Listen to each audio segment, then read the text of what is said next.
Yes, indeed, of course, a pleasant good night to all and sundry, East, West, North, South, Central, of President Tobago, and wherever you are, streaming on the World Wide Web. A pleasant good day to you. Yes, this is, of course, the Corridor Transformation, your host, Lennox, and from time to time, of course, regularly, we will have, of course, what I consider to be co-hosting of the program every night, except on a Friday night, when, of course, I will take a bit of, let's say, self-indulgence. I don't want to use the word sabotage. But that being as it may, the fact of the matter is, of course, that this is, of course, transformation time. This is, of course, converting words and what I consider to be words produced by the voice, and, of course, written words as well. We have written words and spoken words converted into, of course, tangible, practical,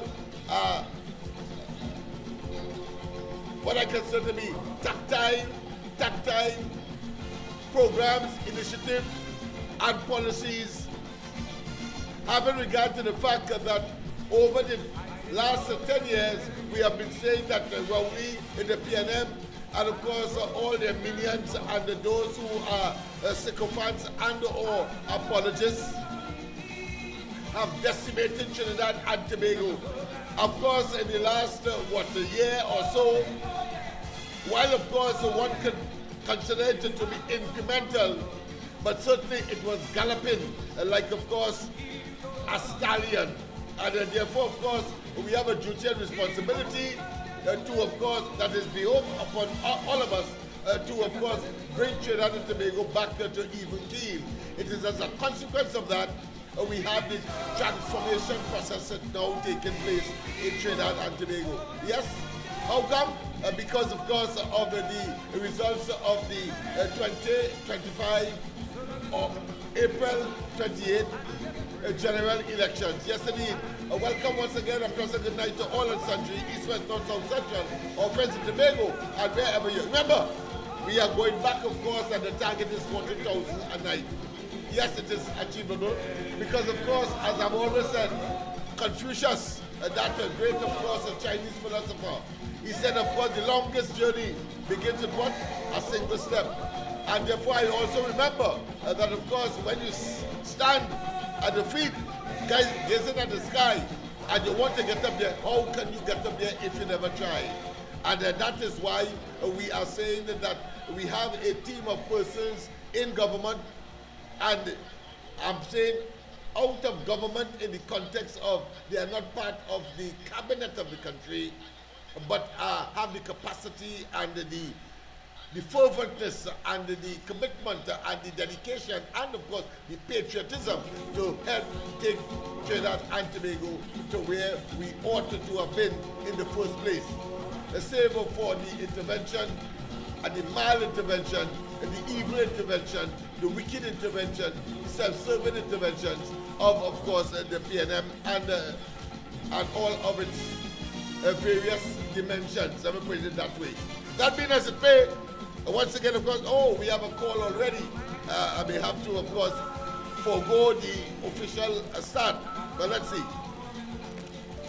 President, good night. Welcome to the corridor.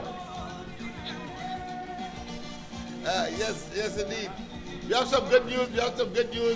But we are in the corridor at this point in time. Let me just take up this. President, good night. Yeah, Lennox. Yes.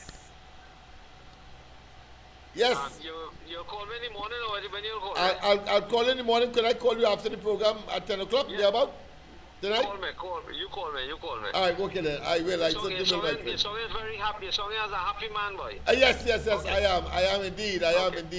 Okay, it is said that hard work produces, of course, a lot of things. But one of the things that is increased happiness. Well, the country has opened. Oh yes, the country has, of course,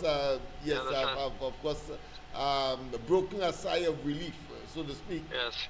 And they don't have enough hummingbirds to sip the honey of the flowers, of the yellow flowers right now.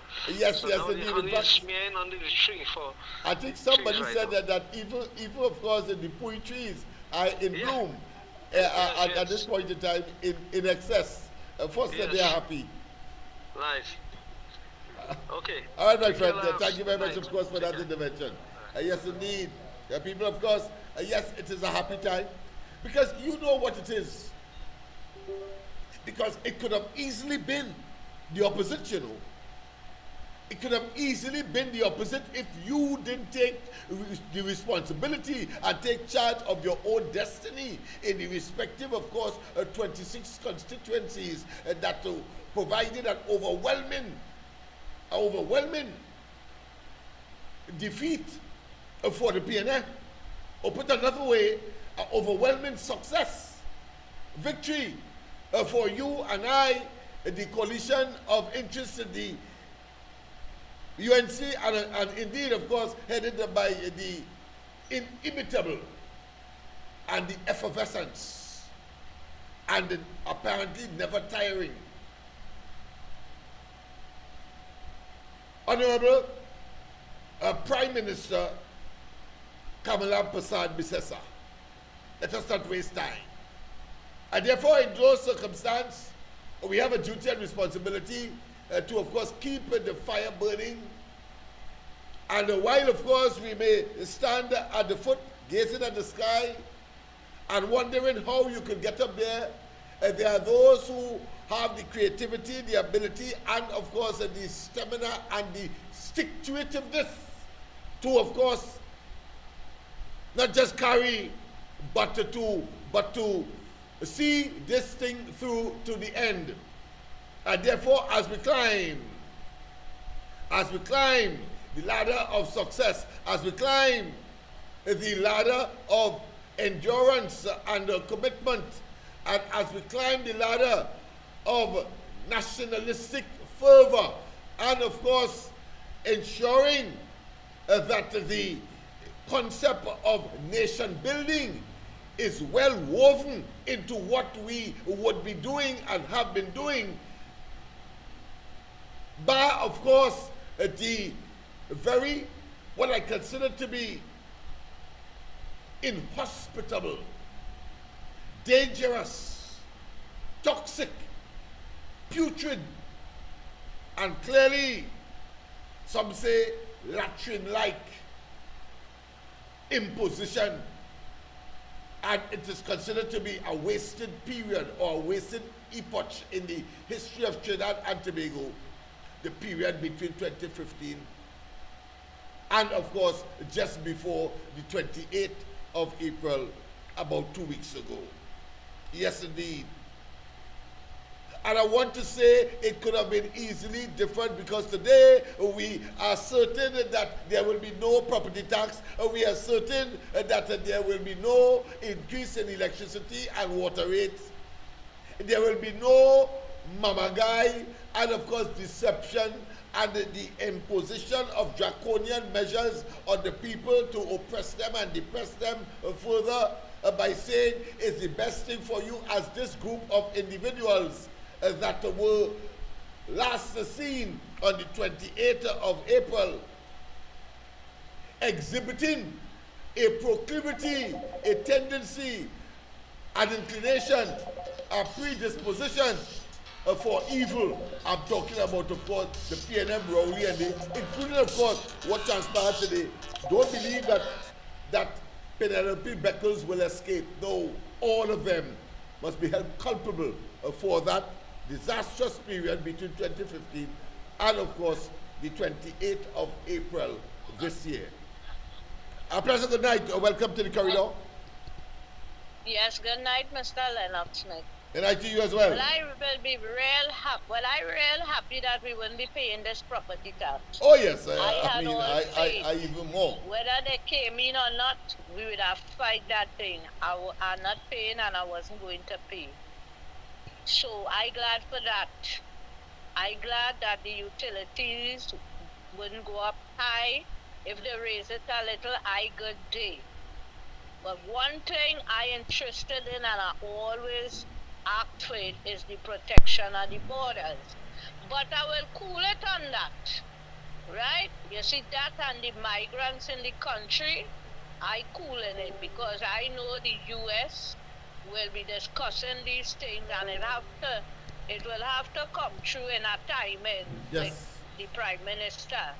That is very important. The protection of the border, the U.S. will help out with that. So I cool in it, right? But what I want to talk about is Stuart Young. Go ahead. How he came out and talked on certain things concerning pipelines. So today, this morning, on the Power Breakfast Show, two professionals in that field, I can't remember their name because I'm not familiar with them, but two gentlemen spoke to the whole Sunday concerning the pipelines. So I wouldn't say anything.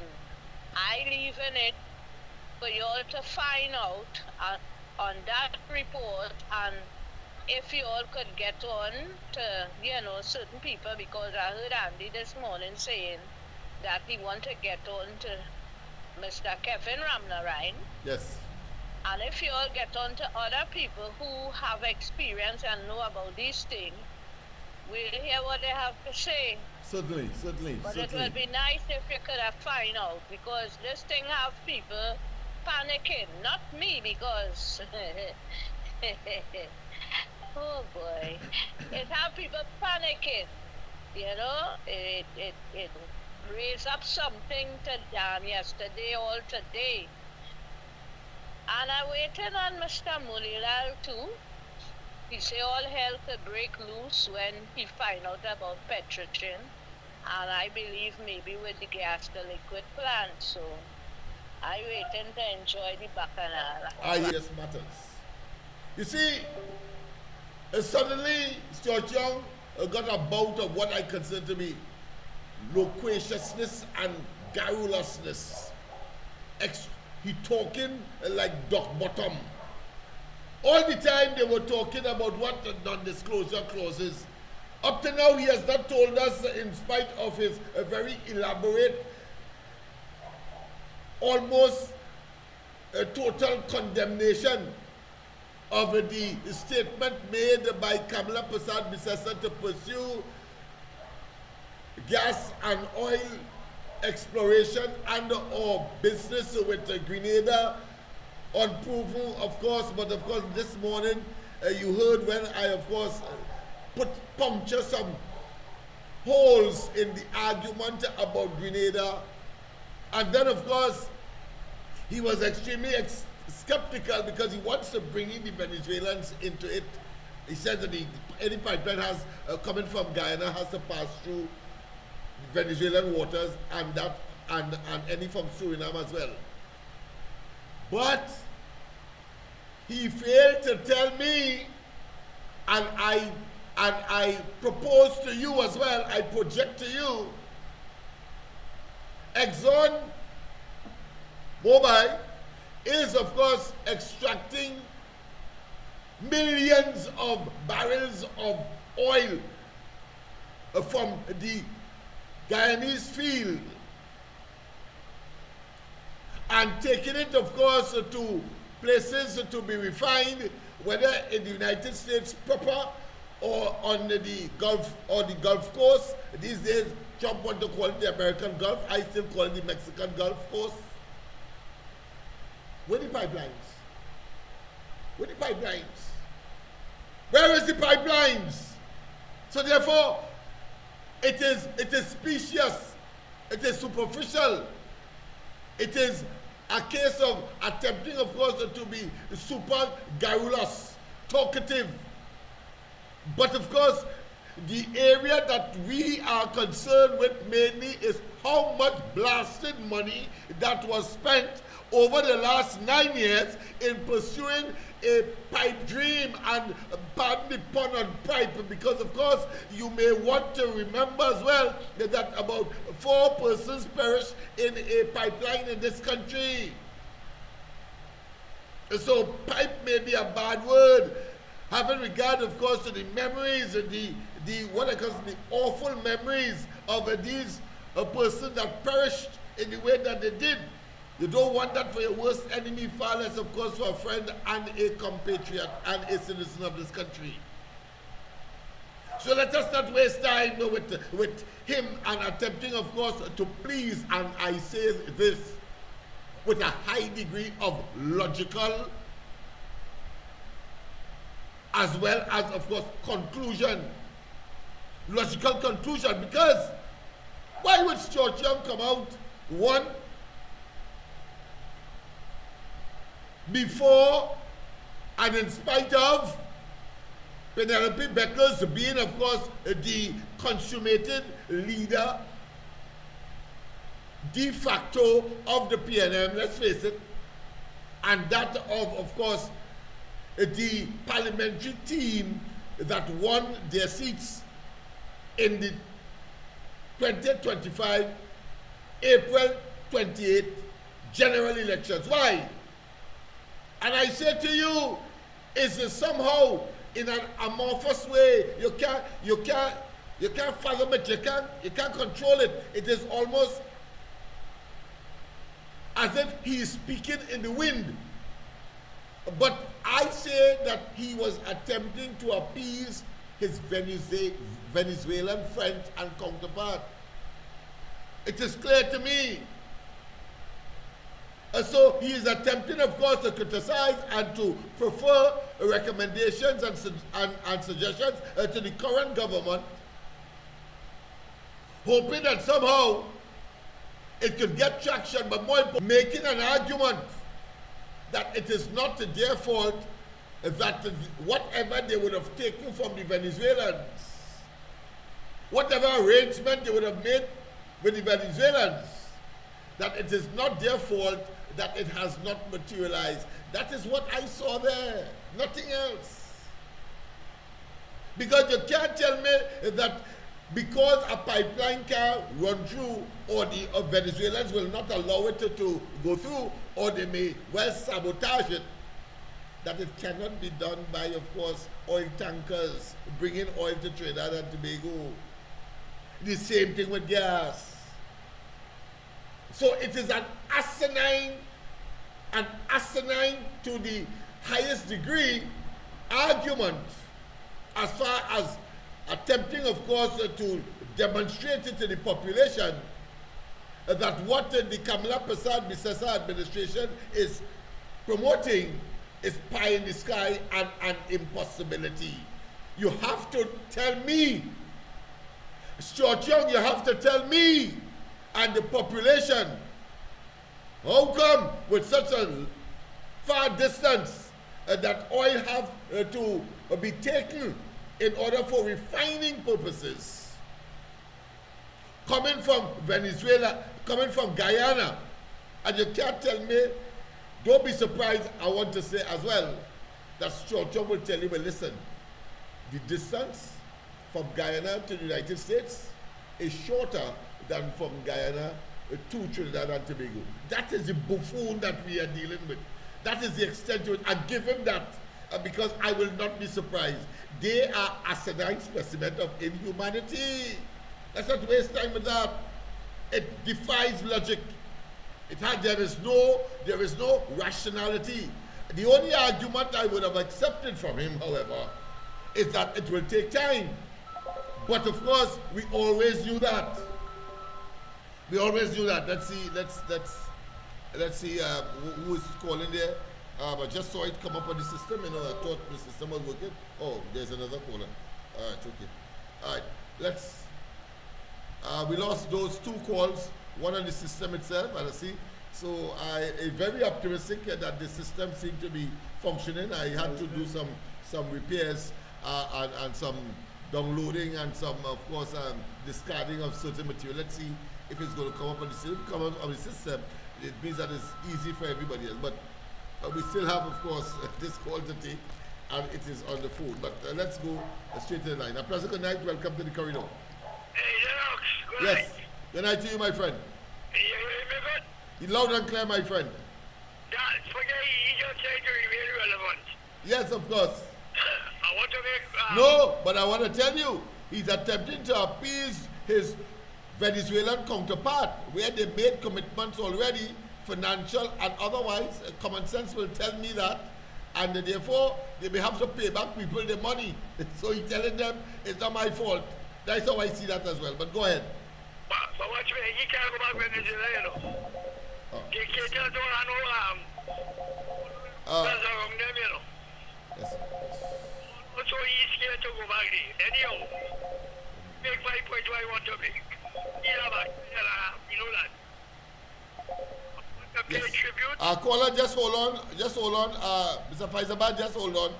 We have another caller on the handset. Go ahead. I want to pay tribute to the Prime Minister. We're introducing this thing which he said doctors go to visit you at home. Right. That Lennox, Yes. that you will get a first in the world again. Like when she's in the education system, when Ban Ki-moon and everybody compliment Kamala. Yes. But the photo which you will get that again. Okay. Well, let me tell you something, Lennox. A man can't place his home. But we tell my fellow go to okay, he had to go in hospital and he get more sick. All right. We could get better quicker at home, you know that? You're comfortable at home, so I want this to see I'm not push that through and let it come to pass. Yes, man. Stand your grounds, yes. Idiot tonight in Mount Hope, short say they don't need to Mount Hope, but coming over here. Something wrong with the Garcia himself, Garcia. And open the hospital and show everybody what a big time hospital life. Yes, man. Right? So that fella that job shot, you know, he just come on, get enough doctor, no sit to work it out. Yeah, cacophonous babblings and of course ambulatory verbalization of a nonsensical and irrelevant nature, man. Go ahead. Lennox, you know how people are being hustling to go to try things, nobody eat hospital food to start with. You know people are being hustling to go to visit the sick in the hospital. Yeah, to carry food for them. They didn't know what they have. And to run back home, all of that come look. We taking care of. People have to follow with that again. Okay, my friend. It's only a woman who loves people and she say, go do something like that. All right. All right. That's the second Mother Teresa, boy. I hear you. But the Teresa, all those accolades is appropriate and of course is well placed. That's right. And yeah, describing of course Kamala Prasad, she is of course a darling of a human being. Yeah. Of course, boy. Yes. And you see this Bumsy, William, Shojam, boy, he better not get Marco Rubio and them vexer. Yeah, the man is totally delusionary, man. I mean, there is a psychological term that is used a bit elaborate, but I think is appropriate here, where such individuals are suffering from manic depressive psychosis. Manic depressive psychosis, yes, that's what they're suffering from. Lost all sight of reality. Yes. Yes, man. All right. So sometimes we have another caller waiting. We don't want to consume. Yeah, no, people have been waiting and they had difficulty in finding us. Us now that they have found us, they are calling fast and furious. Thank you very much. All right, my friend. Thank you very much. Yes, Mr. Faizabad, go ahead. Pleasant good night. A pleasant good night to you, Uncle Lennox, and to all your listeners. Yes, man. Welcome. And let them share the live. Yes, man. Uncle Lennox? Yeah. If I tell you something, yeah, man. I get a feedback on you, but I know you hear me and I hear myself. Yes, but here what's going on. First, before, I want to tell Trinidad and Tobago and all the listeners who will watch this recording after to know that we thank you and for being your brothers keepers and knowing what is freedom look like. So now, Uncle Lennox, as we will say, I'll be brutal to Stuart Young. Stuart Richard Young, I want to ask you a question because you say that he was a concerned citizen. I just go by the name of Faizabad. You see how nice I'm doing it? I'm a concerned citizen too. Stuart Young, you and Shell with that 30 years lease license That is not for Trinidad. That license is for Shell and the beneficiary. And Uncle Lennox, you use the word, and you know you use the word, so I will quote you. Because they say Kyoto had to pay back money. Yeah, they had to pay back money. Because I want he and Rowley to go back to Amsterdam and meet Royal Dutch Shell in the office, you know, they buy 2 green boats. Yes. Right? With ethanol. Eh? Yes. Proman, I want them go back down the road there. And you see the money the bank in Holland, where Estine and Riley Hayden and Arthur Jack and them.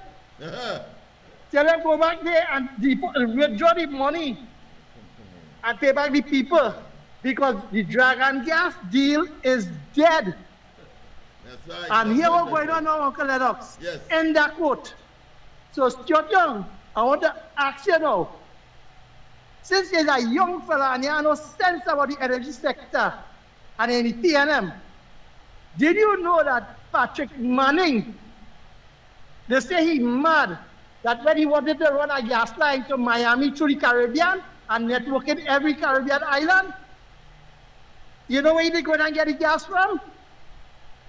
And you know BG, British Gas, outside of Tobago, when they drill the sample well, and they get a very high return.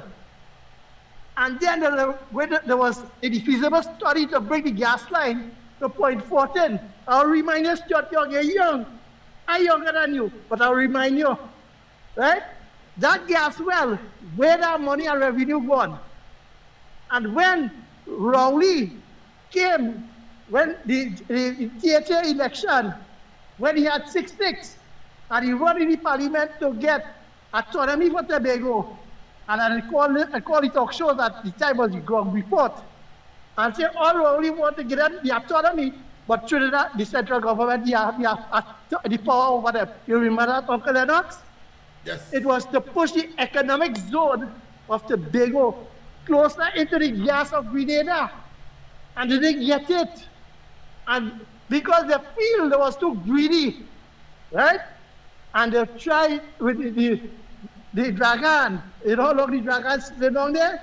So Stuart Young, let we know now, right? All the negotiation, they negotiate, and the best gas deal, where is the revenue?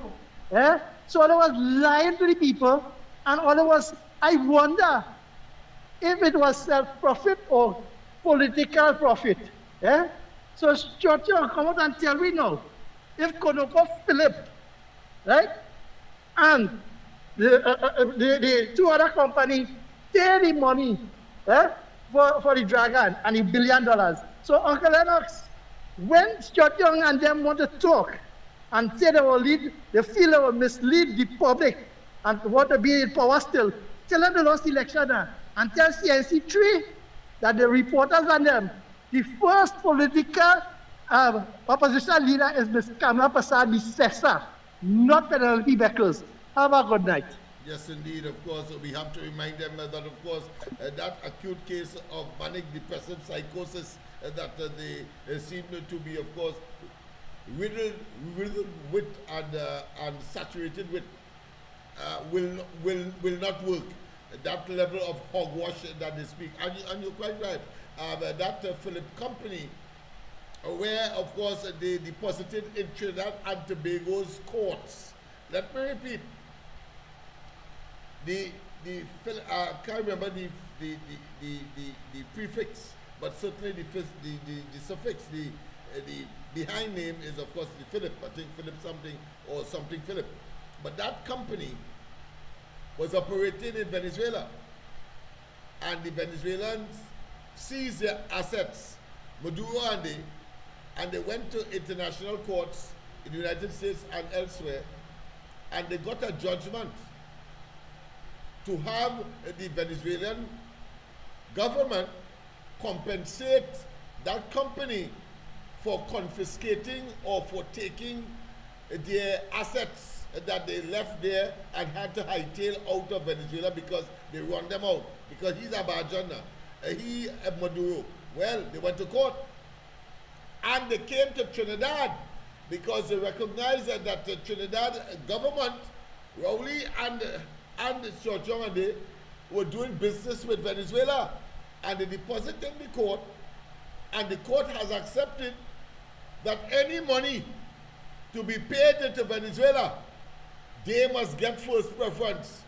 They can't get it until, of course, Venezuela pay off the debt. So, Rowley, this fellow called Young, and the entire cabinet of Trinidad and Tobago, their asses would have been grasses anyway.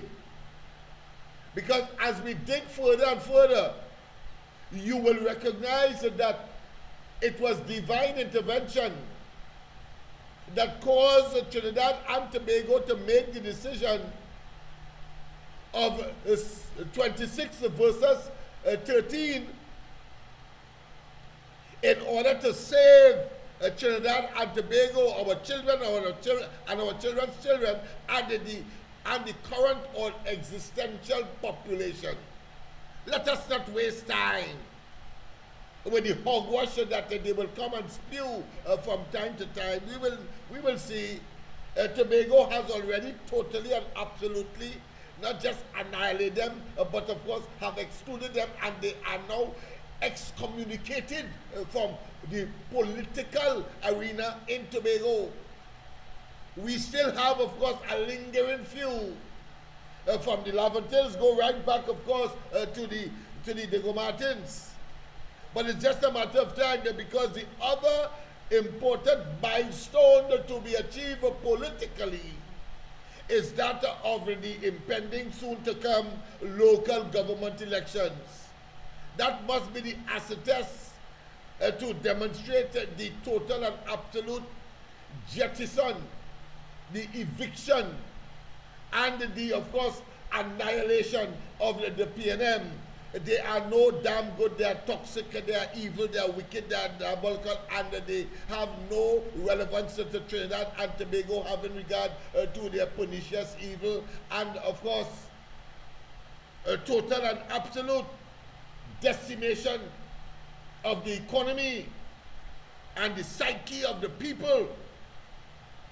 And if it wasn't for that divine intervention on the 28th of April, and we have a debt of gratitude to Kamala Prasad Bisesa for her creativity, ingenuity, and of course her foresight to see that, of course, Trinidad and Tobago must come together in the form, of course, that she has created, and that is, of course, the UNC Kamala Prasad Bisesa leading, and that of the coalition of interest.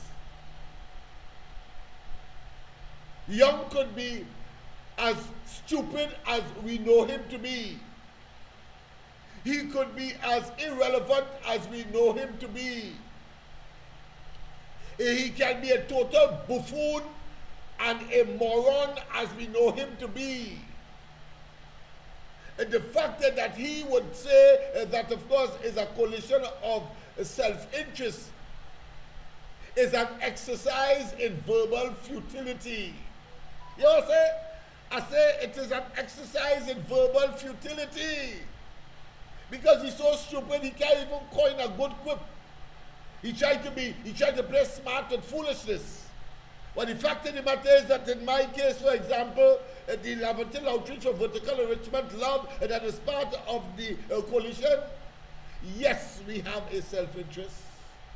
That self-interest is, of course, the development, the security, and the advancement of the people of Laventil, East Port of Spain, Bitam, Silats, Chumakak, Africa, etc., and beyond those physical boundaries where these people would have resided, and of course the parameters of these communities.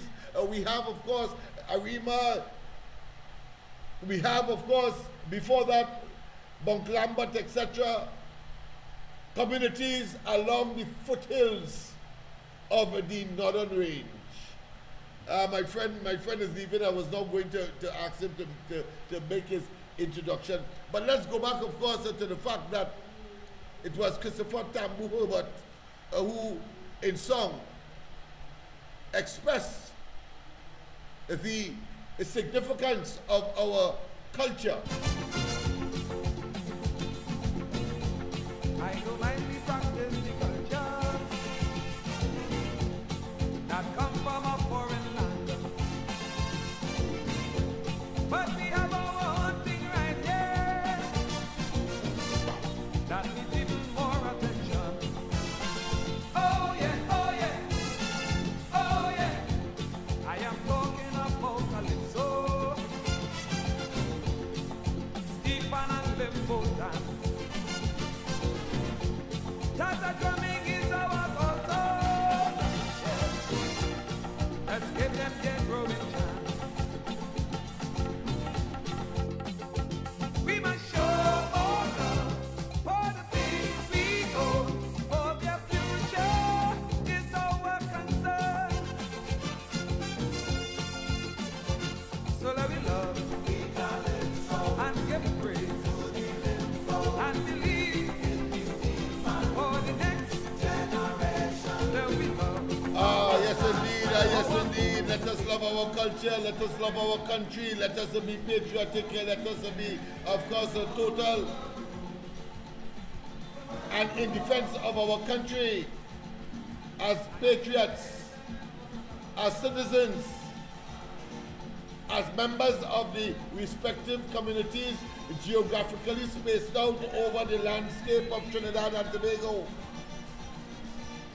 And as Jack Warner once said, in Trinidad is Kamala Prasad Bisesa, let's not waste time.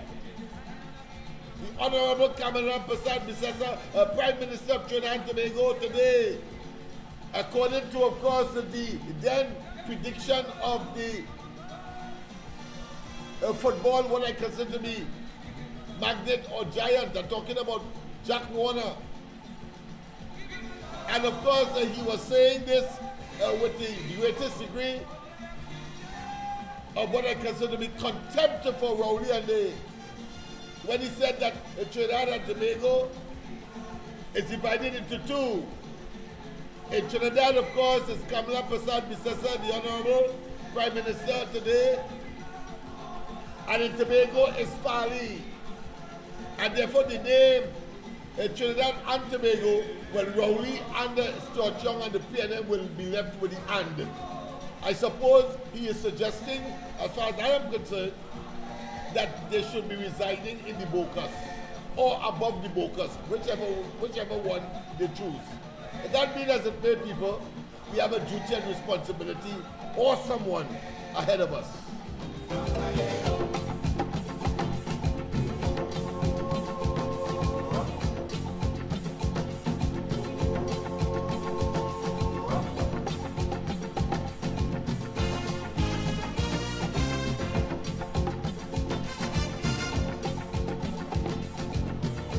I said the load may look very heavy, yes, and the road may seem very long.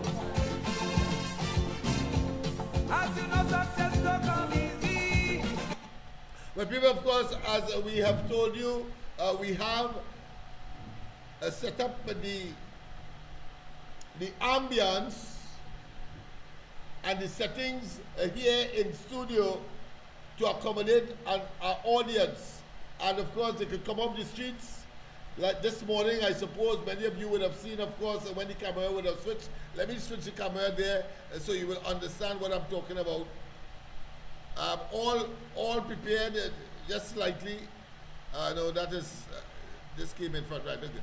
So here it is, of course. So we have chairs and so on set up. And in the night, we expect, of course, the young people, 8 o'clock.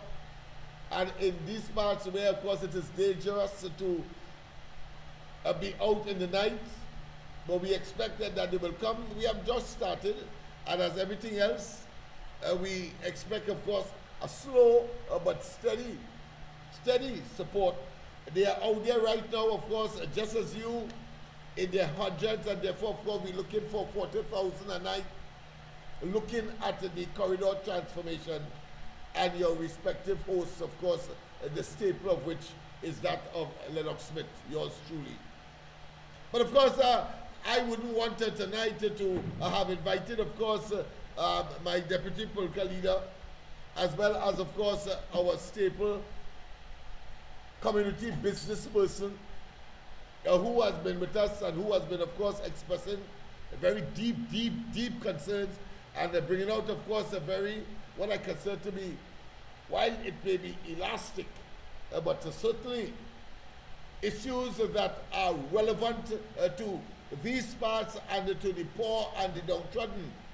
And I want, of course, to take this opportunity to thank them for their contributions. But before we go further, let me just, of course, invite my Deputy Political Leader, Dada Gabriel, to, of course, say a few words to the audience out there. And then, of course, we move further. A pleasant good night, my friend. Come up a little closer to the mic. Pleasant good night, everyone. Everyone, pleasant good night.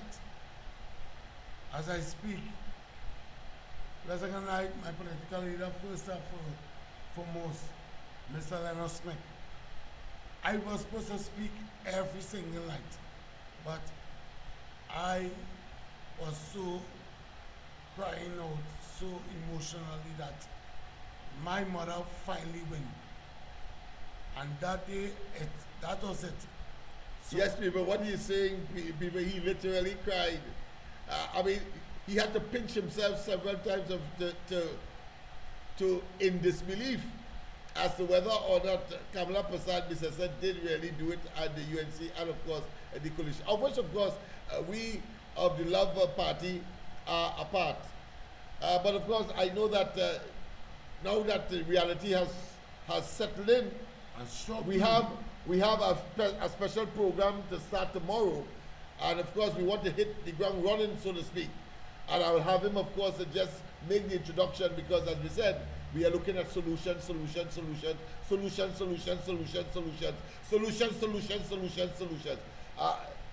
Maybe you can give them an introduction as to what is going to be happening tomorrow right here at our facility in the Empowerment Center. okay, Mr. Lennox, my political leader, I must pick up first and most is Yeah. the Queen of the House, Miss Kamala Bisesa. No. SC. You don't watch at me. Watch at Okay, the, no, that's, I speak want to into talk. the mic and Because I and get come so closer to me. emotional. Yeah, I understand. I emotionally, the Prime But Minister about of the Trinidad and brain, Tobago. come to Oh, me, come in, to oh, me. come in. Come to me, come So to me. tell me to talk. Yeah, yeah. But I want to talk tomorrow, I know. But- But go ahead. Say what has happened tomorrow. right? It's so great that we lost Port of Spain, we lost Lavante East and Lavante West.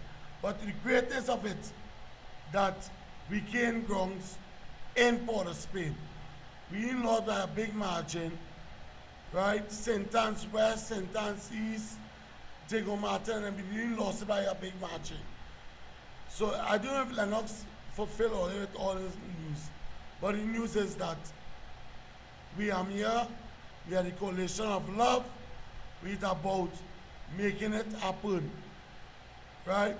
Congratulations to you, my mother, Miss SC, Miss Prime Minister, Miss Kamala Bisesa, and our team. Thank you for bringing it home. Trinidad and Tobago is yellow, right? Tobago always What is blue. still what? Yellow. Yellow, man. Yes. Tobago always blue is yellow, right?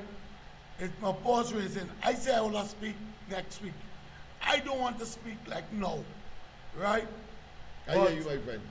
My brother, my colleagues, everyone, there's holy faith, holy blessings. We now start. We now walk into office, as my Prime Minister said, we go and check the books. And when we don't check that books by Friday, and we swear in the senators and the board members, and we swear in every single one, by a month time, everybody will be happy. I notice you say yet what happened at this Empowerment Center tomorrow. No, not as yet, because I ain't talk yet. I didn't talk yet. All right. Now I said I wasn't going to talk, Mr. Lennox. My yeah. political leader, I Like you're said, keeping that a secret, boy. a secret. It's so great. My leader said, when you harm she children, you harm she. So I cannot talk much. See, come tomorrow, Mr. Lennox Smith. All right, good. After 10, I All can right. talk to You you. want to talk? All right, okay. Miss. Enjoy your night. Yeah, that's right. That's Thank you all very my much, my talk. friend. Enjoy Go ahead. your night.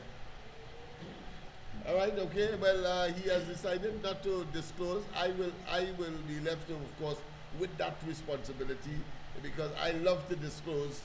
Because of course, in doing so, as an old teacher, you would appreciate that a pedagogue like myself, we know that we move from the known to the unknown. That is what teaching or learning is all about. Education is all about.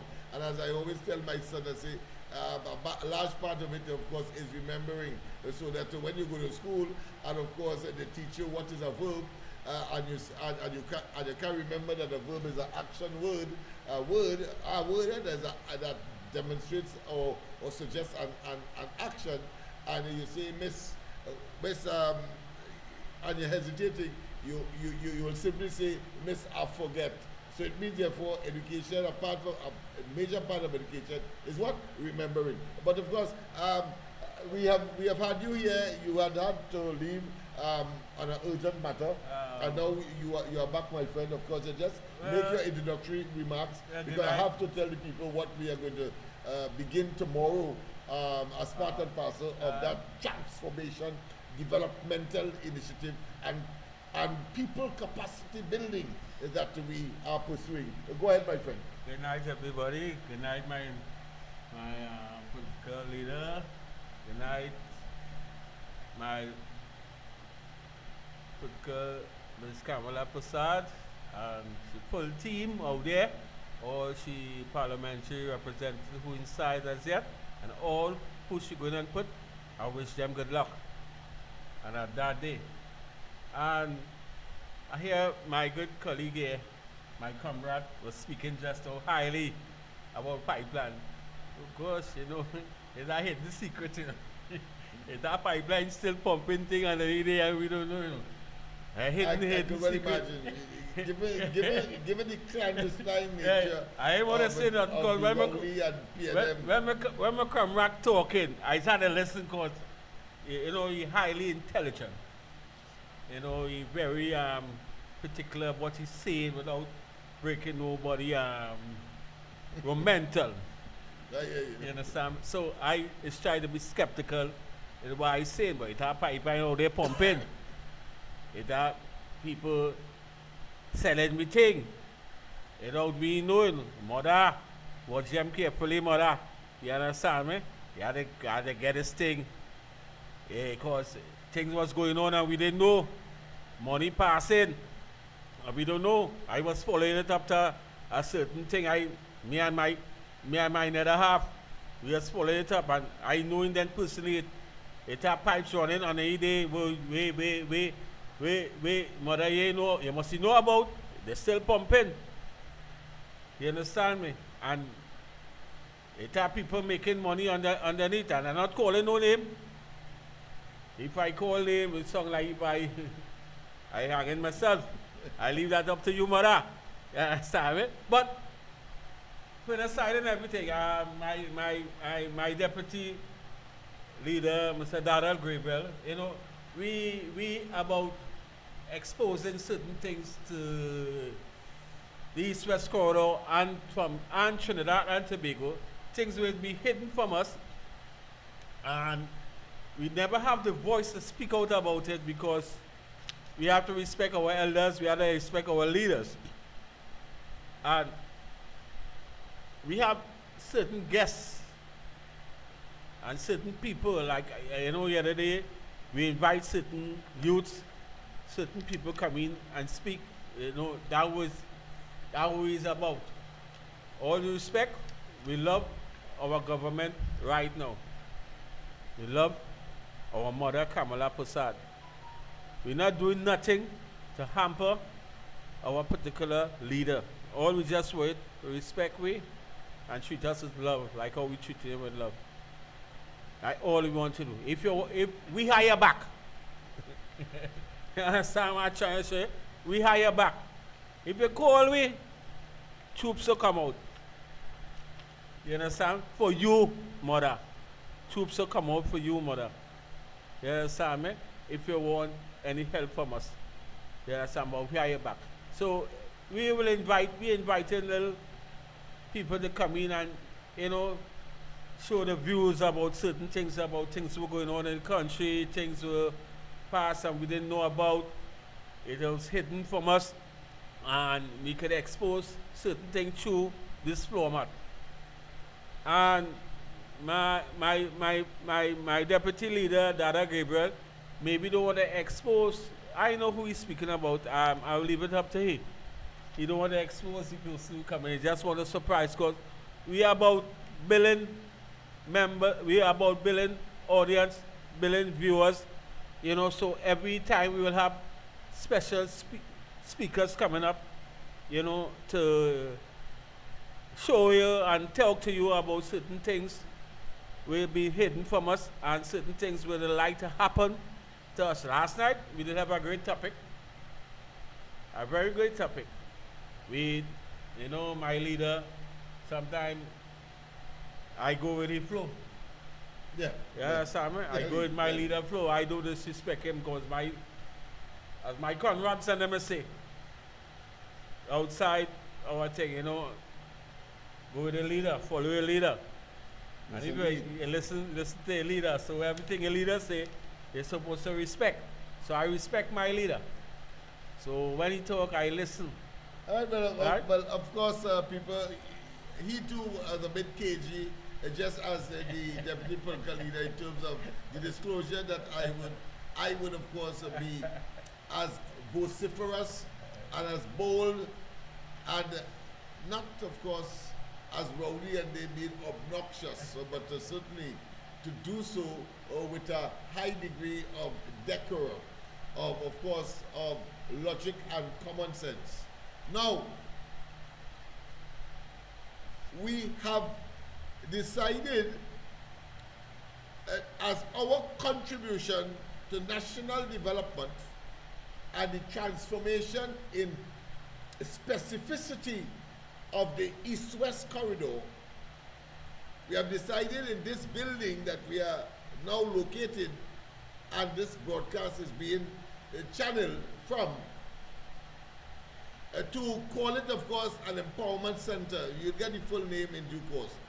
But tomorrow morning, after the ground report, we'll begin the process of registering persons because we would have developed the parameters or the nuts and bolts of our employment agency or institution. Let me repeat, from tomorrow morning at around 10:30, just after the ground report, the process of registering young people, anybody, mature people, and even those who may be senior but in age, that is, but are in need of support as far as earning and income is concerned, because of course I can tell you the PNM has done such a dirty job on the people that the level of unemployment is so high in communities like these that it becomes incumbent on all of us, those of us who have the creativity, the ideas and so on, and the wherewithal, and the networking, because networking is important. I'll explain to you how we are going to do it. In order to generate the job opportunities, some jobs may be seen as underemployment category, because a person could be as bright as a bulb, have the degree and so on, but end up working in Kentucky or in Royal Castle, one of those what I consider to be fast food outlets. That is considered to be underemployment because you're overqualified for the job. But you may have, as a person, to make that choice, because if it is half a loaf, it'll be better than none at all.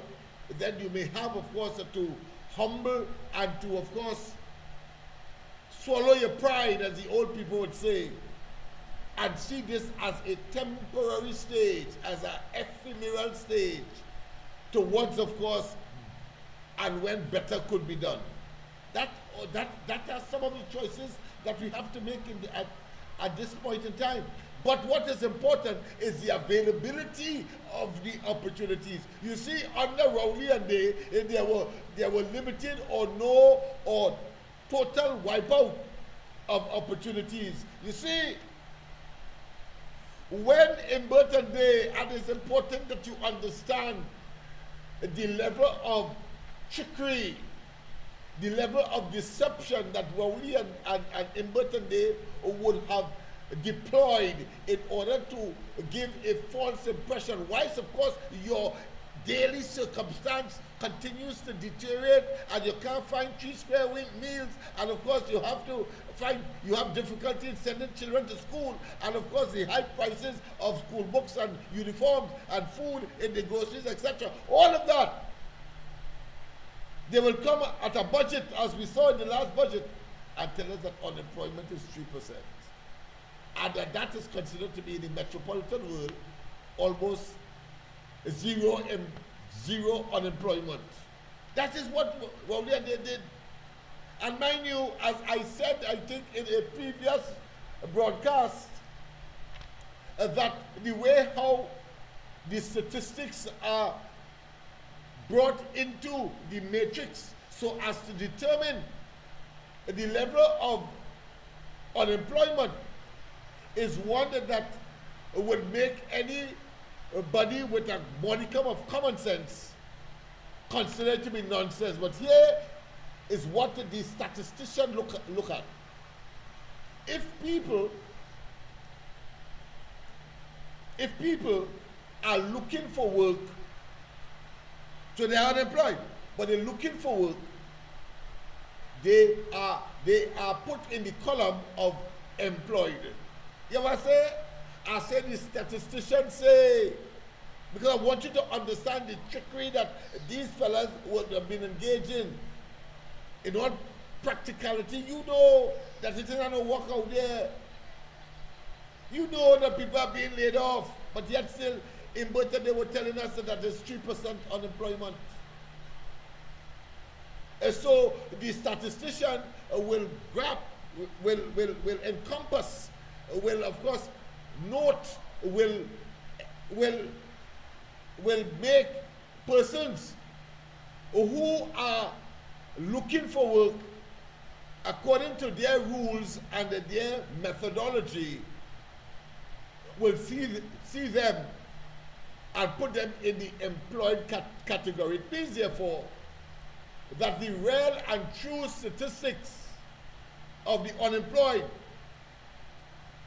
would be skewed, and you should know that.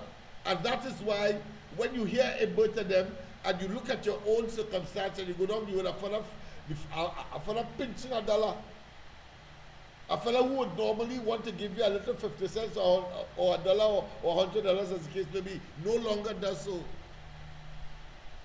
Because so many people in that household may be unemployed. But yet still, Rowley and they will come to us without that explanation, as I have no difficulty with the methodology, you know. What I have difficulty with is that politicians such as the deceivers as Rowley and they will use it to give the false impression that everything is honky-dory. That is where we depart. So when you are looking for work, you are not seen as unemployed, in other words. And therefore, the statistics that would have been given to us, it shows that thousands of people, I think we have a workforce of about 600,000 persons, and of course thousands of persons therefore would be looking for work, and they therefore will not be captured as persons who are unemployed, whilst of course those who are no longer, they give up looking for work, are captured as the unemployed. I just want to make sure that you understand how the methodology is used to arrive at whether a place or a country has a particular level of employment or unemployment, as the case may be in this case. All right? Very important. And of course, when you have what I consider to be reckless and brutally deceptive politicians like in Isbert and Andy, you are made to be none the wiser. Well, we are going to inform you on this program. But I want to go a little further to tell you that the initiative that we will begin tomorrow is really our employment agency. And where are we going to find the jobs? We did it already under MLIO, you know. Yes, we did that already. So there's nothing new under the sun in this particular case in terms of attempting a project like that. So what you do? Well, from tomorrow, we get the newspapers, the dailies, and we will see, of course, job opportunities, because there is, of course, a segment of the newspapers that talks about, of course, job opportunities of people advertising because they want a person to work in a particular field. There are others who may be looking for a job in a particular field, but of course we are not concerned with those who are looking for a job, because we have enough around here. We will be, of course, monitoring those who are offering job opportunities. Of course, the question has to be, because we will have to use our facilities here to communicate with the potential employer, and then of course we have to also look at the potential employee that we are registering from tomorrow and see whether there is a fit. And of course, we will have to engage of necessity with a certain amount of training.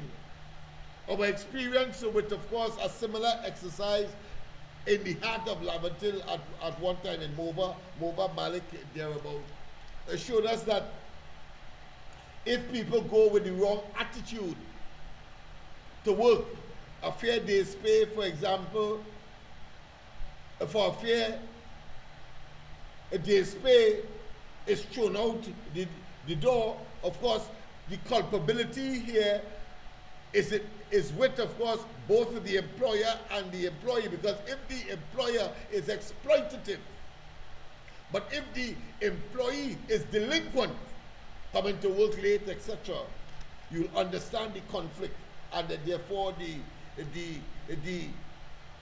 should I say, the validity of the exercise may soon, of course, dissipate, and therefore we would have failed. So what we have to do to bridge that gap, we have to, of course, train those persons to understand that, listen, we're sending you here to work. You say that you want work, we're sending you to work. We will communicate, of course, with the employer, you being the employee. And if it is, there is a problem, whether it be you cannot get to work on time, etc., come back to us here. That is how it will function. Come back to us here, tell us, so that we can make the necessary adjustments and or intervention and communicate with, of course, the employer, so that we do not lose the opportunity that would have been presented to us to supply, of course, labor to that particular establishment or entity. That is how the practical operation of the center will work. We don't want to lose any opportunity. So we tell them flat that if you want to leave the people job for whatever reason, that you come back and tell us. Because somebody else would want that job most likely and would, of course, replace you, and therefore we maintain the cordiality and the integrity of the whole process certainly will not be compromised. So that is important. So training, we have to train them as well. I want to say as well, no charge. Most entities or should I say projects like these would, of course, attract some kind of fee, even if it's part of the initial salary, the first month or two of salaries of the employee who would have benefited from the services provided by the employment agency. No fee. We'll absorb that. because we have a number of volunteers who will sit here and do the footwork, so to speak. And of course, maybe I am not saying that sometime in the future we may not, of course, charge a fee, but in the initial stages, no, there will be no fee, because the situation is so desperate, so that the little kakada that the person may get in the first month or the first fortnight, or as the case may be, I don't feel that it. I feel that it is unconscionable that we should, of course, take anything when, in fact, they may have children to feed, they may have to secure their passage to go to and from work for the week and so on. Because many of them, we will have to dip our hands in our pockets to give them the first month or the first week of passage, for example, if they have to travel, in order for them to take advantage of the opportunity that would have been presented here. And nowhere else, they would have been able to get that advantage. Nobody taking, I employ you, and somebody paying you or giving you the passage to come to work, and to come to work on time and so on. No. So where we can assist, we will assist, because we understand the situation of the impecunious nature, lack of money of the residents in these parts. Let's go to the line. Yes, indeed. Pleasant good night. Welcome to the corridor. Pleasant good night to you and your guests. Lennox, I find your song and fire song. Okay, down in the basement. You down in the basement, John? All right, okay. Let me bring that a little further up. Maybe the mic is too far from my mouth. I should be singing a little better now. Go ahead. You sound like you down in a basement, or you look for song. But anyhow, let me see if I can make it quick. All right, go ahead. So I listening to Penny speech today. Yes. Being the first opposition leader in the PNM. And I just want to say, Philip Alexander did a live and he talked about something concerning the PNM.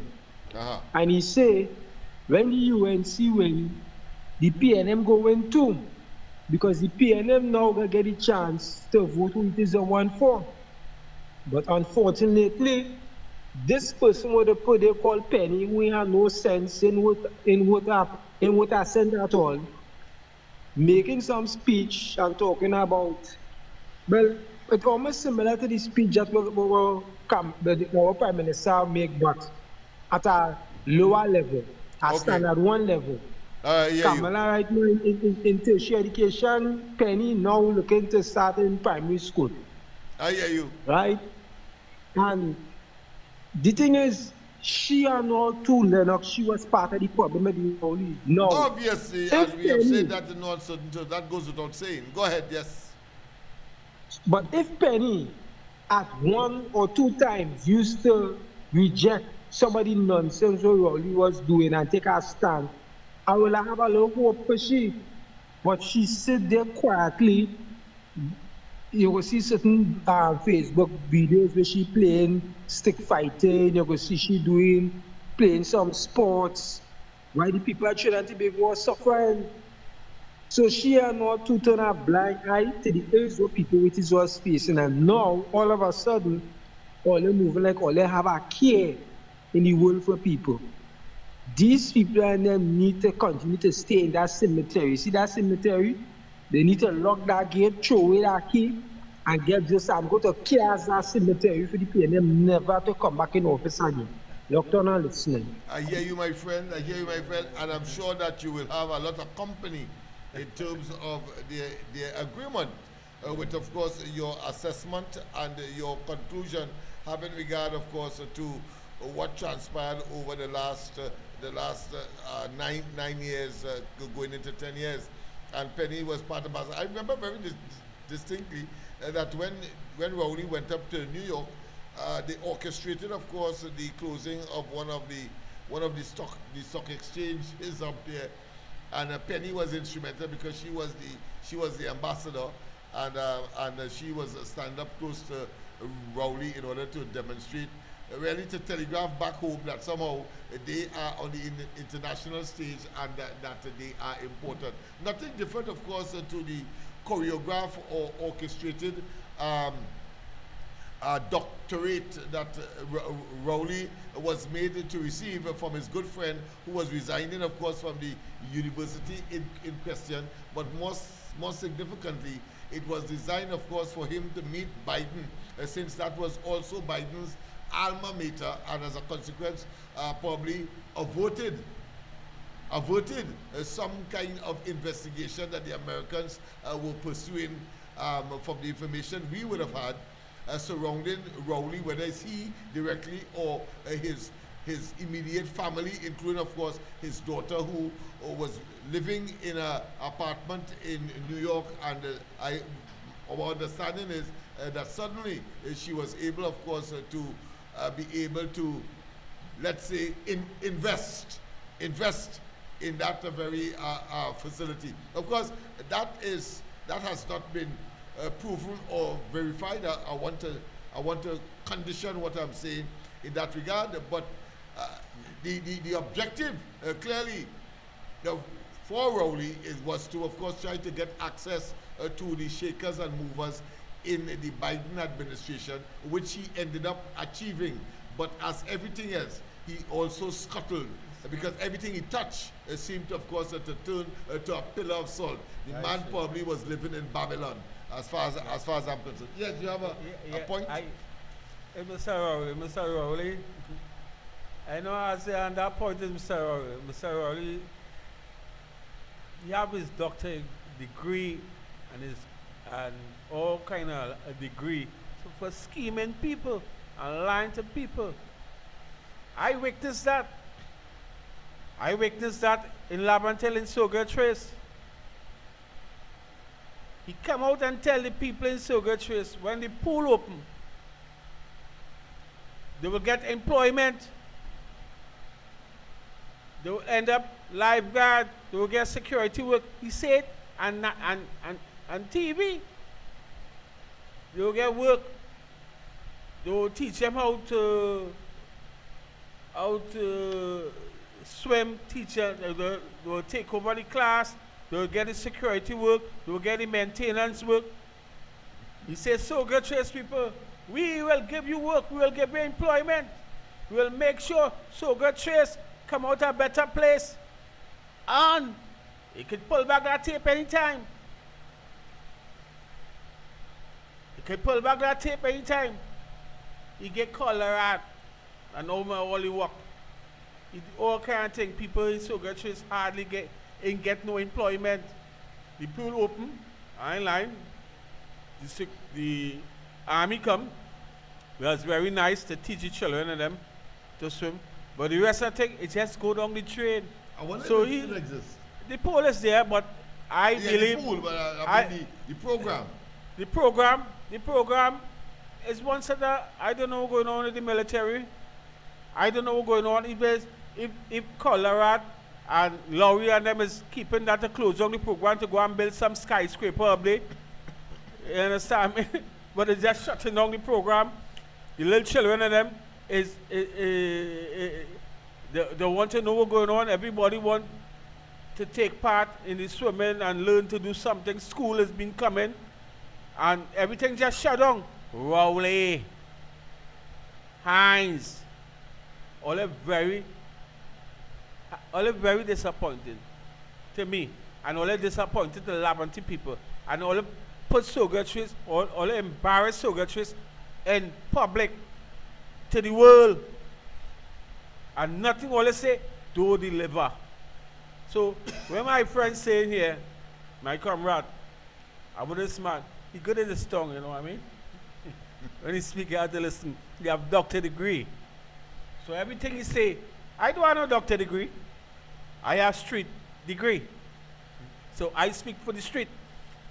So I have that kind of degree. I know how to mentally talk to somebody, get into somebody's mind. I have the street mind. he don't have that. And no, he don't have Rastafari. He don't have that neither. Mr. Hines, he don't have that. The big Rasta man, he don't have that at all. He locking up your office. You come to see Mr. Hines, the crown at this something going on in the home to the district. He telling you, he have a lady in a desk and tell you, Mr. Hines is not here right now. You have to make an appointment. The appointment is quite next year or next 2 years. It have a line and list coming down. You cast the Hines and use my parliamentary representative. I don't want this to go on with my party, you know. UNC, you know. I want my UNC party to be active, so you can reach out to the people. The job section, when my Conrad's talking about here. When I walk from east, west, and south, I see very plenty youths unemployed. Time to play, time to do crime, time to do all kind of things, sell drugs, all kind of things, because I have nothing to do. They have no work, no kind of employment. We have children coming out of school. We are speaking that the other day on the program. We have to put things in place. So this idea, when my comrade bring up here with the job thing, we want backings with this because, as I tell you this, we want the youth and them to occupy themselves, you know what I mean? Right now, CXC sitting in schools, a bunch of children coming out of school just now. What will you do to them? Comrade, what will you do? Minimum 14,000 of them. Coming out of school just now, we're gone. Or lay them out on the street. Of course, on coming to meet the 14,000 from last year. Yeah. And the 14,000 from the year before. Year before. And the one before, and the one before, and we can go on and on. That's the same thing we are trying to say. Promises Mr. Rowley put to the public. The work minister, who was the works minister, we lack him, we don't have nothing, we can't employ people. We can't employ people. What are they doing with the money? What are they doing with the money? All they not opening more business, all they not doing nothing, all they not making people feel satisfied to go out and open a business, try to be career in a business wise and other things. All they not doing nothing. We don't have no employment. That's all. That's all we're hearing for years and years and years. You're too qualified. You're too qualified. You have 4, 5, 6, 7 passes. You have some big degree, 1s, 2s. You're too qualified. I can't put you in this government agency. You're not. That's not suitable. So where would them go? Where would them go? I know it have people on the street selling, well qualified, selling to see if they can make our money, selling vegetables, doing some kind of thing, because when they go on their job, it's problem. Some of them get into the police force, some of them get into the army by scraping, because they're too qualified. So there's a thing what I had to think about, you know, and Minister of Works, the ministry who controlling Ministry of School thing, we have to think about this very carefully. We had to capture the youth said in a different format, you know, so the light are doing the wrong thing, you better study God, you know. You better study God. I hear you, my friend. I hear you, my friend. Whilst he was speaking, my mind was thrown back on a number of issues relating to the level of deception, the level of hoodwinking, the level of what I consider to be platitudinous statements designed, of course, to placate, to have people, of course, live a life of falsity, by utterance from people like Rowley. And you see, when Rowley was in opposition before 2015, he went up to the Beetham. I thought I should digress a little bit from the developmental path that we have to explore here, and we have quite a lot to. So you will be, of course, furnished and you will be saturated. You will be, of course, have to maybe absorb in a sharp learning curve scenario, if of course you may have the capacity or the ability to assist us. You want to come and help us? No problem. Spend an hour or two on the desk, registering young people. No problem with that. Because as I said, we want to do it for free to those persons who would be the beneficiary, but because of their impecunious nature, lack of money, poverty, that we will not be able, our conscience will not make us, of course, take any financial resource from them. But at the same time, it requires human resource to, of course, write up those documents, etc., and they sit on the telephone, communicate with the businessmen and so on, in order, of course, to make certain that we lay a proper foundation, including, of course, training of these young people in particular, to, of course, face the complexity of the world of work. But I want to say this, that it was Rowley in the Betham, when there was, of course, an incident that is stereotypical because of the animosity between the running animosity between the police and the community.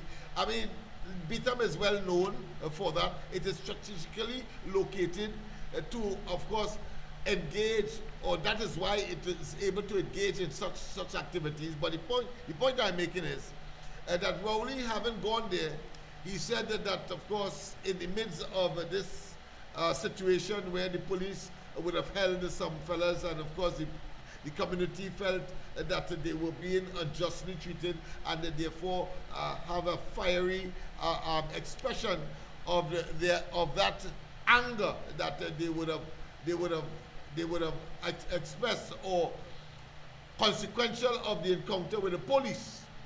Rowley said that Betham is a special place with special problems and requires what? Special attention. Let me repeat. This is important. So when I hear neophytes and simpletons, clearly in terms of the argument about Laventille and so on from Marcel and so on, he has become, of course, PNMized and therefore acclimatized to the deception, because he would have known, all he has to speak is from experience, and he would have known that his hogwash he was talking when, of course, he expects that Kamala Prasad to manifest. And more significantly, I think in terms of his neophytedness or his purpose, lack of sincerity, is when he said that there should be a ministry separate from sports of youth affairs, like how Rowley and them had it. And I said, what the hell happened to this man, boy? The ministry is the Ministry of Youth and Sports. Yeah. But he wants a separate ministry for youth, because somehow that is superior to what the PNM had, was superior because it has agriculture and all of those MILAP and MITAP programs and so on. But man, it doesn't matter. It is the Ministry of Youth and Sports. So youth is in it. And therefore all the youth program will be executed in that ministry. Just as and parallel with all of the sporting activities, including, of course, those sporting agencies, private and otherwise, and of course those special athletes and so on will be taken care of. It's just that it has been consolidated. But more importantly, to demonstrate how ignorant, and ignorance here doesn't mean aggression, you know. It means, of course, we have a tendency, Trinidadians, to see ignorance as being aggressive. No, ignorance is the lack of knowledge. And in this case, a demonstration of that was very poignant, was very clear, was very pellucid, was very conspicuous. Because past PNM administrations would have had a ministry called the Ministry of Sports and Youth Affairs. That is what irked me. That of course you don't know that. But what you're trying to prove, you're trying to act as, of course, the farmer oak dog. I always say that the dog did his work so well that it had to be shot. But of course, I don't mean literal shooting for, of course, Marcel. I'm just using the analogy. I'm talking figuratively, clearly. But the fact of the matter is that you ought to have known, but the statement made by Rowley that Beetham is a special place with special problems and requires, of course, special attention was uttered by him. And when he got into office, one of his first acts, moving, of course, on the other side of the Beetham, somewhere on the hill, vicinity of St. Barb's and what we call Laventille on the hill, he says to the population from there, we know of the government. You know what I say, people? One of Rowley's first acts after, of course, stating that he loved the Beetham people and of course, and the special people with special problems and requires special attention. He then, of course, as Prime Minister, went on the hill and told the population from there, bellowed and said that, listen, we know of the government. And he went on to state that, of course, the government cannot carry any more burden because, of course, they have to deal with electricity, they have to deal with water, etc., etc. Of course, and that was echoed, or should I say, reinforced by his Minister of Finance, Ibsbert. Understand what is happening here, right? So one of his first acts was that, but more significantly, when he and Manning had their falling out, and they had this, what I consider to be recriminatory exchange in the parliament, in the precincts of the parliament, he was a lover of the people of Laventille. He said, listen, making the argument, because Napa was the centerpiece that created, of course, the animosity between himself and Manning. And he said that, listen, only Chinese people working there at Napa, 1 and 2. Not a person from Laventille, from Beetham, from Silat, from Diego Martin get one job there. That is what he said. That is the front runner. That is the face of the PNM talking in that way. Are you telling me that anybody else who would have succeeded him would have a different philosophy as to the disrespect that they have for the downtrodden and the vulnerable and those along the east-west corridor who are Africans, or who they say that, of course, the PNM is supposed to be focused upon and, of course, advancing. Go ahead, my friend. Mr. Lennox, this is something I'm bugging me for years, you know. Yeah, go ahead. And I really want to know, all them big buildings were built up in Trinidad and Tobago. Who built it up, boy? Is the Chinese? Before the Chinese come inside this country, well, the Central Bloc was Chinese, you know.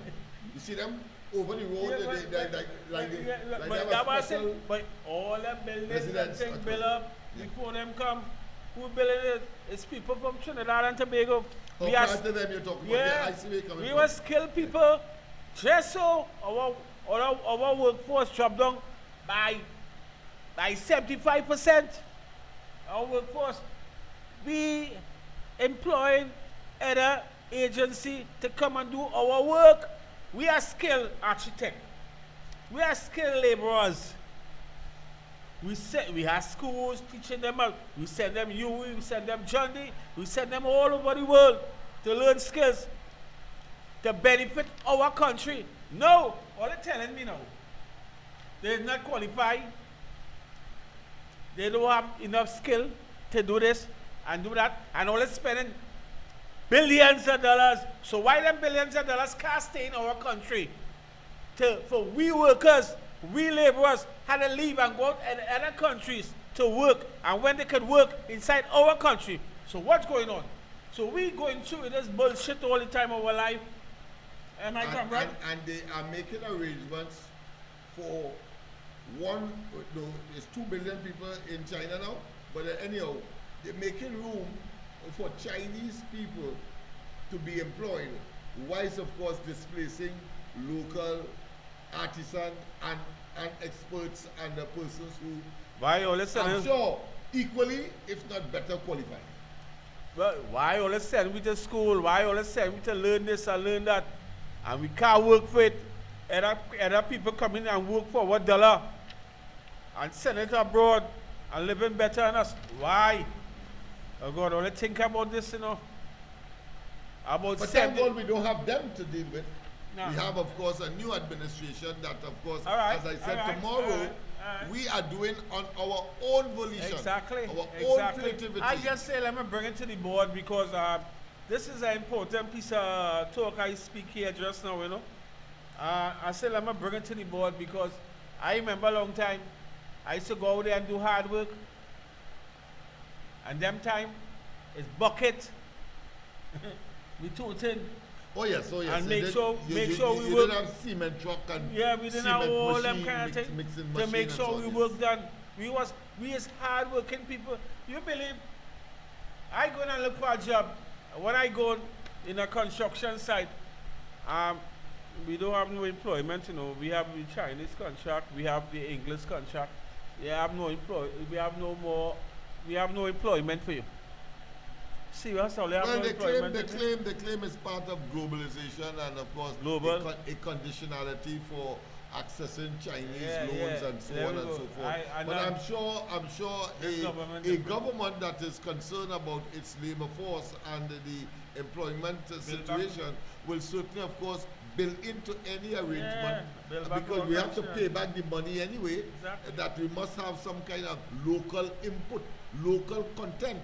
But of course, we are going to be looking at all of that. And that is why, of course, we have this program, because side by side with, of course, the center that would treat with, of course, employment opportunities, meaning that, or employment center or employment agency, bringing, of course, both employer and employees together who have already acquired the skills. And of course, the employer have the business so that they can provide the resources in order to exchange, or put another way, so that people can use or exchange their labor for money, and therefore, of course, that symbiotic relationship would exist. But there is another category of persons that we have to focus on as well. Those persons who are not skilled. And therefore, we will be talking through that mechanism to the Ministry of Sports and Youth Affairs, yes, Marcel, that would have, of course, been responsible for promoting vocational skills training and other activities that young people may prefer to engage in, whether it be MyLab, MyTap, of course, YTAP, and we can go on and on, CCCC, and all of that. We will be, of course, tapping into that as well, so as to treat with young persons who may not have a skill at all, and therefore would have to benefit from the acquisition in a teacher learning environment, where they will, of course, acquire these skills and therefore understand the parameters or the principles or the operations of the workplace scenario. That is where we are going. So it is much more than let me just take this call. It is much more than employment agencies in the traditional sense. Let's go to the line. A pleasant good night. Welcome to the corridor. Yeah, good night, doctor. Good night to you, my friend. Good night. Yeah, good night, Trinidad and Tobago. Good night, worldwide. Yes, indeed. Doctor, what's going on? I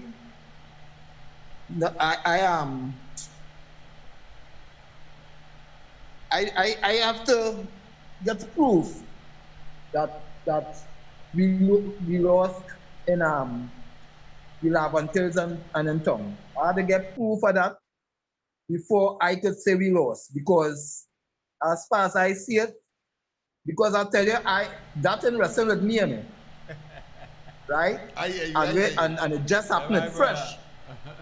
That how we stay so long to get those results, that says to me that the election was not fair and free. Yes, my brother. Because if the elections was fair and free, we'd have get it like how it's supposed to be. I hear you. And how it's supposed to be is the night you get all the results normally. From the time you had the days after, no. So, in my book, that wasn't fair and free. All right, and until I get proof that we really lost, that is when I will say right. But for now, I see that as not being fair. Not that the election was not fair and free. For now, that's how I seen it. And once it stay like this, we ain't get no explanation of why that happened, and a good explanation, then I said that election was not fair and free. I hear you, my friend. And stay on that track. We need clarification on that. Yeah. All right, Doctor? Yes, man. Thank you very much, of course, for that. I have something to say about that, you know. We not go ahead quickly because we want to look at the development parameters. Yes. This act we put out against the East-West Corridor is a criminal offense. It is a criminal offense. And the people along Mother Kamala Prasad and them investigate this, and them people supposed to be prosecuted. This is one of the biggest capital charge could happen. And I feel strongly just like how you feel. I'm following the leader. I don't want to disrespect my leader by jumping from point to point. But this is something we are speaking about. And it puzzles me right now, but let me listen to my leader. If a person feels, once it's a just cause, and if a person feels sufficiently committed and sufficiently adamant, then I have no difficulty because that is an individual prerogative. So I have no difficulty with a person pursuing a cause that they believe is just, and of course many others would have a similar view. So I have no difficulty with that at all. In fact, I have expressed my own concern with respect to that matter, which of course I'll be pursuing through the EBC and other agencies. But that being as it may, we just have about 6 more minutes before 10 o'clock. So my colleague is asking if it's serious. Yes, time just flies. The 3 hours are just gone just like that. But apart from the fact that it is the traditional, is a mix of the, or should I say a hybrid of the traditional employment agency, where of course employees and potential employers meet. You also have of course the training component, as I said, and you also have of course the other aspect of it, to where of course you have to train to keep a job. That's the training I'm talking about. But the other aspect where people have no skills at all, we will act as an aqueduct, a conduit for channeling these young people into the various programs where they can acquire a skill. That is where we are going as well with this facility. But I want to tell you as well that I have a document in front of me. A very long time ago, of course, we did a comprehensive analysis as to the socio-economic needs of the area, as well the general Laventille area from East Port of Spain, go right back, of course, to Malik. In addition to which, of course, we looked at the cultural component as well, and of course, to what extent it will generate a peace of mind, and therefore the psychological aspect of it, and whether or not we can, by way of social re-engineering, for want of a better term, we can of course make an intervention in such a way so as to reduce the stigmatization of these communities which are considered to be by the police defined as what? As crime hotspots. The name alone projects a particular connotation and a psychological impact that will generate the attitude both within and outside of the area. And therefore that is a fundamental but significant, not just agenda, but a matter to be pursued by, of course, those of us who are conscious. That's the point I am making.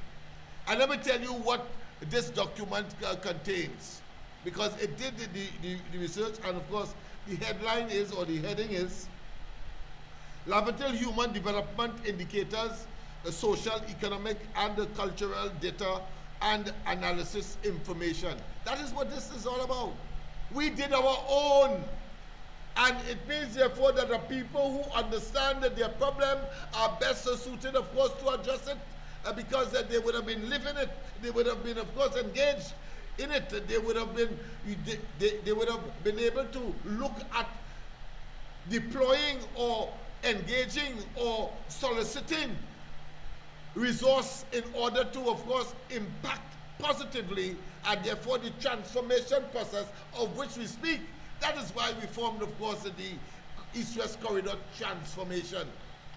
That is why there must be an attitudinal change. There must be a paradigm shift that is necessary in order, of course, to generate the transformation that is required in order to make certain that they become productive citizens, one, and that, of course, the area itself will no longer be seen as one that is of third class, fourth class, or fifth class residents or citizens, and therefore the stigmatization of it being, of course, a crime hotspot must be eliminated once and for all. That is the objective. A tall order, I must say. Some say that we talking pie in the sky talk, but I have seen it already in places in the United States, where, of course, places that once was seen as a crime hotspot turned dramatically. New York City, for example, was the murder capital of the world. Today, Trinidad and Tobago is seen partially, about the sixth in that regard. But certainly, with over 7 million people in that city alone, Trinidad and Tobago has 1.5 million people, but yet still we have more murders in this country than that of New York right now. But at one time, it was the murder capital of the world. And when, of course, Giuliani and others look at the whole question of how they must respond to it, they being, of course, residents and or citizens of that city. It's amazing of that turnaround. So I'm saying that people can turn around individually as well as in groups. That's the point I'm making. And therefore, but they would have had to have some kind of basis to develop the necessary intervention or interventions that are required in order to generate the transformation. So let's go a little more further into this document. So it is an analysis of the Laventille and environs community, and it says, of course, a social impact survey on Laventille and environs. And of course, it considered there's one here, of course, let me just make sure, conducted, right. It talks about the number of property for sale. In Laventille, yes, we went as far as that.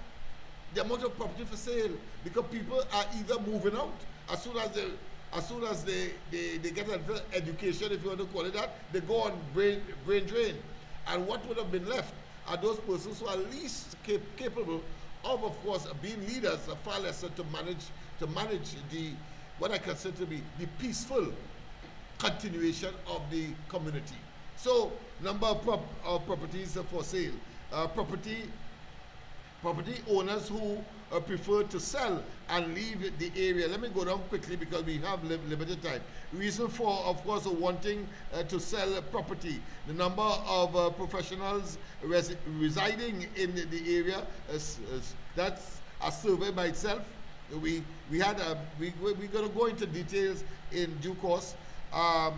comparison of used and unused recreational grounds.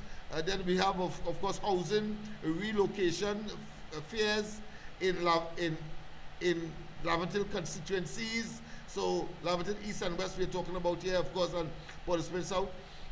Community parlors and shops analysis. We did all of that. A reducing number of parlors and shops in the area. Every corner, long time in Laventille, you would see a Chinese shop or somebody doing business. No, you have to come in town probably to buy a soft drink just now. But that's a different story. Let's get on to the other analyses and the data that we have captured in this survey. Percentage dependent on URP or CPEP. Yes, there's a cadre of individuals that depend on this program. That's not waste time. They are make work programs, but they are essential, and therefore, whether you increase it or you decrease it or you keep it at the current levels are important decisions for those who are responsible for making those kinds of decisions. Percentage of income derived from non-URP or CPEP sources. Then, of course, we have percentage agreeing or not agreeing with fairness of URP or CPEP wages. And then it continues with major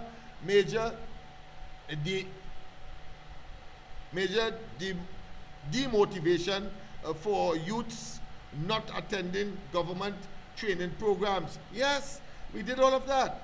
Of course, we have pictorial and physical depiction of gang areas. We did all of that. We knew how much gangs was in the area at the time.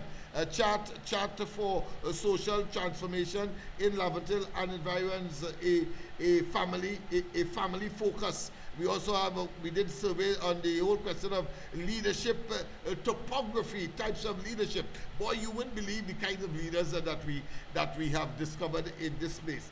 At risk areas considered a diagrammatical representation. A diagrammatical representation. We talk about at-risk areas that were also considered. And then, of course, it went on for statistics survey and, of course, data on AIDS, HIV, a school-centered targeted project. Yeah, we also saw, of course, the students' knowledge of the disease, which of course was AIDS at the time and still is a major health concern in these parts. Of course, students' knowledge of the cause of the disease. Students acquainted with persons who have the virus. And of course, these days we have to add, of course, in modern time,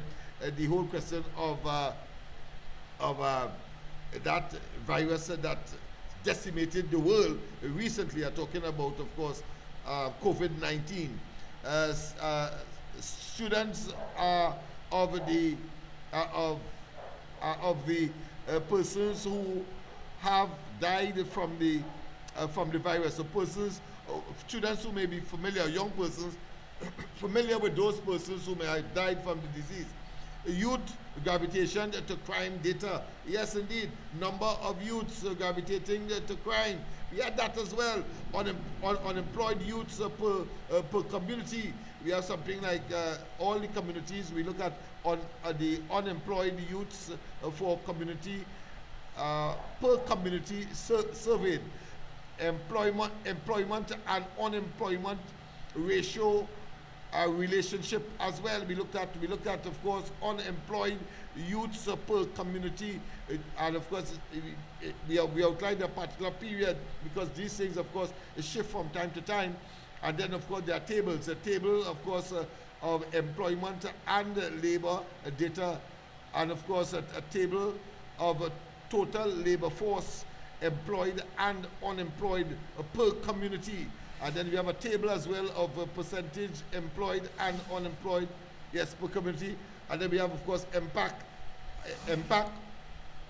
fallout of reduced capacity of social groups of Laventille and environs. One of the I should pause here, we just have about 3 or 4 more. But one of the things that we observed is that those institutions built like this fella here, he is into pan, and therefore he will set up an institution to teach pan, to have young people not focus on idle things such as crime or gravitation or associated with bad companies, just as MLIO was, just as of course the Technology and Continuing Education Center is right now, just as of course the East Port of Spain Development Company. All of these institutions, Archbishop Barbara Gray Burke's, of course, Children's Home, and of course you had Penny and a number of other persons across the board dealing with sports, dealing with kindergarten, dealing of course with education and homework centers, etc. All of these would have been as a result of the intuition and the concern of a very committed residents, because it's only them who could solve the problem. It's only them would remain there. It's only them would live among them, and it's only them these young people will respect. Right here, inside of here. And some people say, Smith, you know, you're giving away money on a daily basis. But when a young man comes to you and say, listen, as happened today, I'm not going to mention any names, but I'm going to tell you what happened to me today. He comes and says, listen, my child mother ain't working, but we need some Pampers. It costs $80. What you want me to do? He ain't working no way, but he has a child. The child has to be taken care of. So even if you say that, listen, we're going to make children for, the fact is that the child exists. What do? You leave the child without Pampers? So you give them. Especially if you're rich, but you could spare it, you do it. And that is the role and responsibility of the members of the community who are more endowed, who are more, of course, blessed. That's what we're talking about. So that you live in a symbiotic relationship where you exist for your mutual benefit, because it may well be that you save somebody from getting chopped, from getting killed, because that young man may well, seeing his situation, may well go and take up a gun or a knife or something and rob someone. That is what we are talking about. And the more of that we can do, it's better for the entire society, because you don't know, in this Russian roulette environment of violence, you don't know if you will be the next victim. Understand what is happening here. So let's conclude. Impact, of course, decline of benefits to beneficiaries, reduced capacity of voluntary groups. Yes, so these groups are reducing and have been reducing. MLIO doesn't function in the way that it used to. We used to have over 300 persons giving out hampers on a monthly basis. It is now none. We cannot afford it. And the PNM was responsible for the rapid, and God, Christopher, most of you will know from his blogs, is the latest victim. As they came in 2015, they closed down his homework centers in Mova. I remember very distinctly, because I was vice chairman of the East Port of Spain Development Company, and of course through the Ministry of Planning, we were able, of course, to refurbish the abandoned and old Mova Head Center, and he converted that into a homework center, and young people were learning computer literacy, and the population were getting access, of course, to becoming more and more computer literate, the technology of the present and the future. And here it is, as they came in under the auspices or the watchful eyes of Heinz and Adrian, they closed it to hell down. not concerned about the benefits to be derived by the community and those young people and preventing them from going into a life of crime. That is what we are talking about. That is what we are talking about, man. Questions? So, of course, questions and response on crime. And, of course, there's a whole table there. What are the factors that most encourage crime in the community? Other question, what role should be played to reduce crime? What types of community programs you would like to see or are best suited to prevent crime and criminality in the community? And of course, there's a figure 10 that says 2 major responses to the crime question. That is it. This is the table of content of this document that is called Laventille Human Development Indicators, Social, Economic, and Cultural Data and Analysis Information. We are going to explore, because coming out of this, a 1,000-page document of several modules, including those specific for George Street and Nelson Street and Observatory Street and other parts of the geographic Laventille. My comrade, when you're speaking there, God here is the living truth. Of course. I was in this already, you know. I have a sports and culture club, Laventille United Sports and Culture Club. You know what youths I say about a crime? That's right. I have a football team.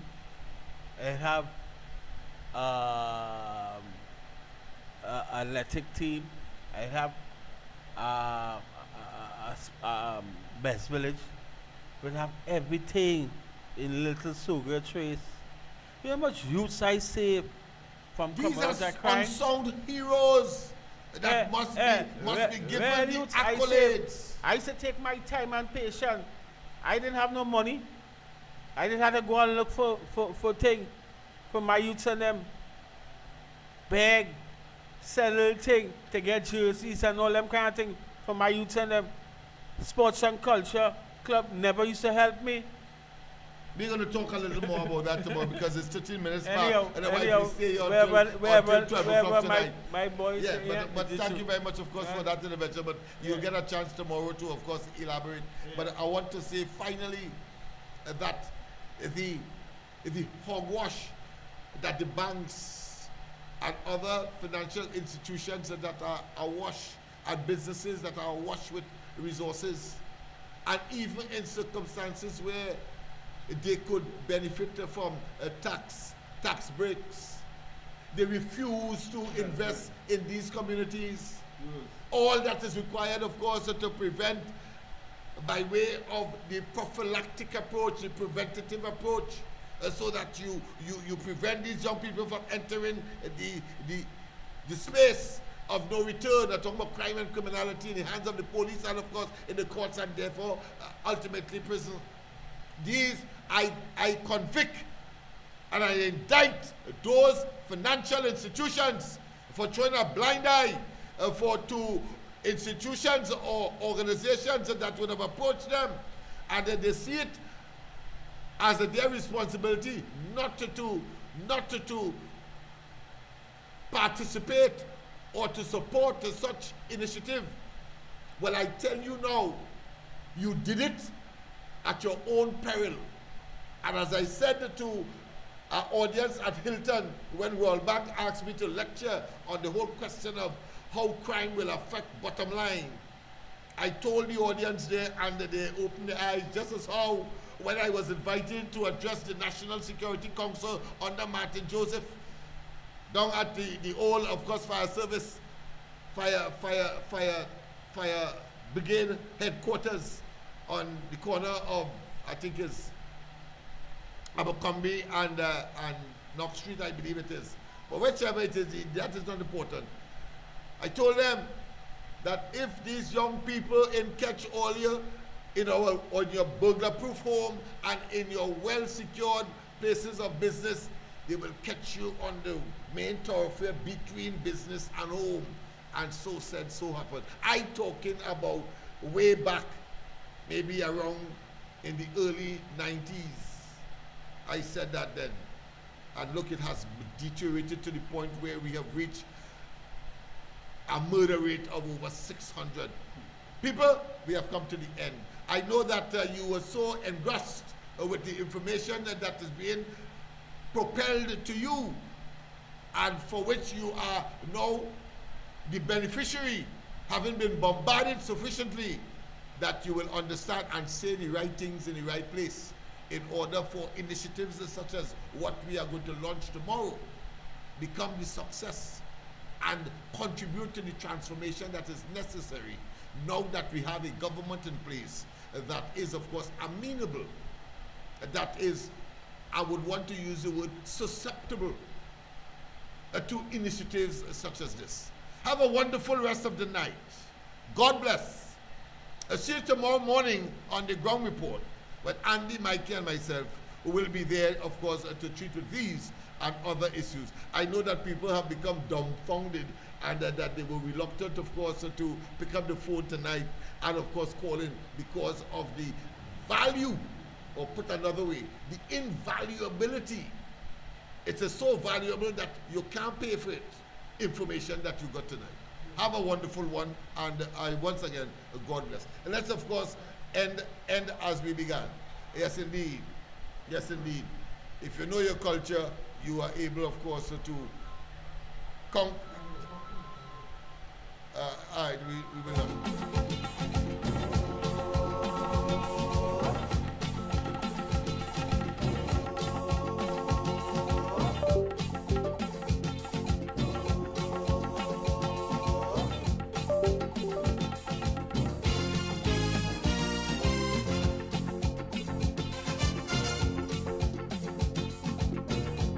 I don't mind we practice the cultures that come from a foreign land, but we have our own thing right here that needs even more attention. Oh yeah, oh yeah, oh yeah, I am talking about calypso, steel pan and limbo dance. Tata drumming is our also. Let's give them